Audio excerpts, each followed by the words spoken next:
Bom, vamos lá. Vamos ver se a gente consegue voltar pro tema aqui. Eu não conheço Isaac esse mandou jogo. R$ 20. Vamos falar sobre ele. Como vocês acham ser a melhor maneira de influenciar as pessoas, brasileiro comum, de que a ignorância não é uma bênção e que a busca por conhecimento deveria ser constante, geopolítica, filosofia, etc.? Essa é uma das coisas mais difíceis que tem, né, cara? Porque a galera, em geral, se você for ver como a galera consome conteúdo hoje, eles estão muito mais derretendo o cérebro que qualquer outra coisa, né? E assim, não tô nem falando pra acreditar no que eu falo, no que o Daniel fala, nem nada. Estamos falando em você mesmo usar o conteúdo e as coisas que existem hoje pra você crescer como ser humano. Eduque-se a si mesmo. É. Né? Pesquisa lá, pô. Se tiver fundamento, beleza. Se não tiver, ok também. E Mas eu acho que o jeito que eu tô falando aqui, vocês estão vendo que eu fiz o meu dever de casa, né? Com certeza. Não dá pra eu mostrar pra você todos os documentos, tudo que eu falo, senão o programa teria dias. Aham. Mas faz o teu dever de casa, dá uma olhada aí. Tô citando nome, data, né? As situações, as instituições, pesquisa aí, pô. Inclusive, é fácil de ver se tu tá inventando porque você tá citando nomes e Claro, datas. muito né? fácil, pô. Moleza. Pois Cito os artigos, os autores e tal. A famosa referência bibliográfica de um pesquisador acadêmico, né? Eu tenho mestrado e doutorado em linguística, em 3 graduações. Então, eu sei fazer pesquisa acadêmica. E a gente cita o livro, o autor, a página, a edição, né? A editora e por aí vai. É assim que a gente faz pesquisa. E o que a gente faz, pelo menos o que eu faço aqui para contribuir nesse sentido aí, para que a gente tenha para que as pessoas, sei lá, não é nem que elas estudem, porque o Flow é mais para fazer as pessoas pensarem e se tocarem, que talvez elas precisem estudar ou Isso. procurar entender melhor alguns aspectos da vida. Mas, pô, tu tá fazendo live direto também, né? Então a gente meio que faz a Sim. nossa parte. É. Inclusive, pô, o Daniel é um cara que, pô, a gente chama, se der pra vir, ele vem, pô, e a gente troca ideia sobre um monte de coisa. Sim, com certeza. Então, a pergunta é muito interessante, né? Acho que a pergunta, se eu entendi bem, seria como você escapa dessa alienação, Aham. né? Acho que é nesse Aham. sentido, né? Então, pessoal, eu, até 20 anos de idade, eu nunca tinha lido nenhum livro. Eu era um cara totalmente... Assim, eu achava maneiro. Não era que eu achava livro palhaçado, eu achava legal, mas eu não conseguia parar e sentar para ler, eu achava chato.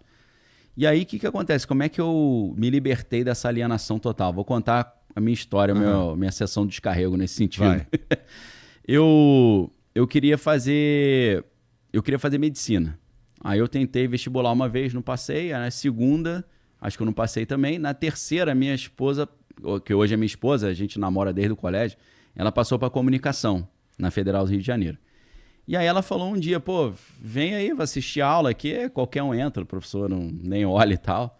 Falei, vou aí assistir uma aula. Cara, me amarrei na aula. Era a aula do professor chamado José Argolo, era um jornalista investigativo. E ele, era a época da guerra do Iraque, né? Ele começou a falar da guerra do Iraque, assim, eu estava minimamente informado, né?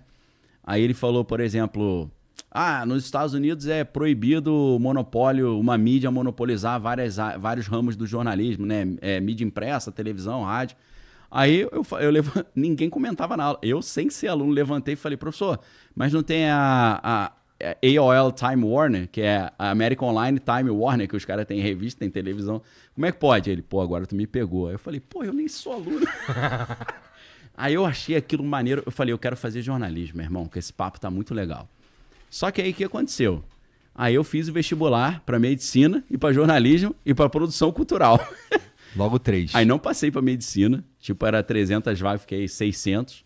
Passei para jornalismo na Federal do Rio de Janeiro e nesse ano que eu passei, que acho que foi o ano 2000 ou 2002, tava mais concorrido que medicina no FRJ, uma loucura.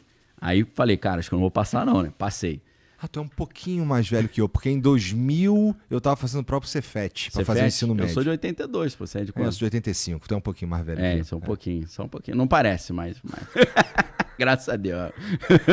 Aí, cara, passei para jornalismo, passei para produção cultural. Cara, na produção cultural, então, foi sensacional, porque era aula de história da arte, teoria da arte, crítica de arte, arquitetura.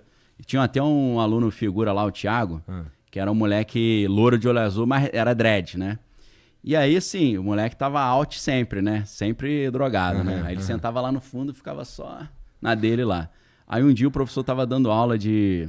acho que era História da Arte. Aí ele falou assim, vocês já viram na Ilíada ou na Odisseia que Homero sempre pede inspiração para as musas? Aí daí que vem as musas inspiradoras. Aí ele meio que deu uma acordada, né? Aí ele começou a prestar atenção na aula. Aí o professor falou, inclusive, as musas são as filhas da deusa da memória, que é Mnemosine, onde vem a amnésia. A amnésia é quando você perdeu a deusa da memória. Então, quando você tem acesso à memória, você tem acesso às musas. Daí vem a palavra museu, que é o lugar onde guarda a memória. Meu irmão, pela primeira vez ele levantou a mão. A turma inteira olhou e falou, caraca, o Thiago vai falar alguma coisa. Aí ele virou assim, aí o professor, pois não. Aí ele, maneira essa parada aí. Ia lá. Aí o professor era todo robozinho, sabe que o professor todo durinho? Gente fina, aula maravilhosa, mas o cara durinho falou, não entendi, tem alguma pergunta nisso aí? Você quer fazer alguma pergunta? Não, é apenas um comentário. Ele, mas qual é o seu comentário? Acabei de fazer, muito maneiro essa parada aí. Aí o professor, que parada? Esse negócio de musa e museu aí, pô. Caraca, meu irmão. Então, meu irmão, eu fui ouvindo essas histórias e tal, falei, cara, maneiro, mas eu não li ainda. Nem gibi eu não lia. Aí eu falei, e agora, meu irmão? Os amigos meus, tudo lendo em alemão, lendo em francês, eu nem em português eu li. Aí eu cheguei na estante lá de casa, falei, vou ter que pegar uma parada aí pra ler, né? Aí peguei, eu li uns livros assim, né? Crime e Castigo, Dostoiévski. Falei, pô, tijolão, acho que isso aí não aguento não, meu irmão. Aí eu olhei contos de Charles Dickens. Aí eu falei, conto, acho que é uma historinha pequena. Aí eu levei esses livros pra faculdade pra ler. Eu tinha aula de manhã e depois à tarde eu ficava no intervalo lendo e almoçando, né?